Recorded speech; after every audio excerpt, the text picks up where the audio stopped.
राज्यातील गुटखा माफियांवर आता मकोका अंतर्गत कारवाई। एफडीए आयुक्त तुकाराम मुंढेंचे अधिकाऱ्यांना आदेश। लोकशाही मराठीच्या बातमीचा इम्पॅक्ट। मराठा आरक्षण संदर्भात मुंबई हायकोर्टात 24 जूनला सुनावणी। मराठा आरक्षण कायदा रद्द करण्याबाबत दाखल असलेल्या विविध याचिकांवर होणार सुनावणी। नालेसफाईच्या कामातील हलगर्जीपणा कंत्राटदारांना भोवला। मुंबईत कंत्राटदारांना 9.25 कोटींचा दंड। एआयच्या माध्यमातून कंत्राटदारांच्या कामातील त्रुटी उघड। आयुक्त अश्विनी भिडेंच्या आदेशानुसार कारवाई। मुख्यमंत्री फडणवीस सध्या पाहणी दौऱ्यावर। मुख्यमंत्री आज कोस्टल रोडची पाहणी करणार। वर्सोवा ते भाईंदर नॉर्थ कोस्टल रोड कामाची करणार पाहणी।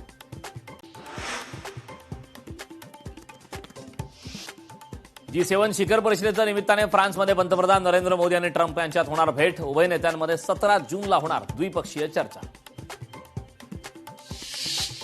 अमेरिका इराणमध्ये शांतता करारावर आज स्वाक्षरी होण्याची शक्यता। डोनाल्ड ट्रम्प यांचा मोठा दावा। करारानंतर होर्मुझ सामुद्रधुनी खुली होणार।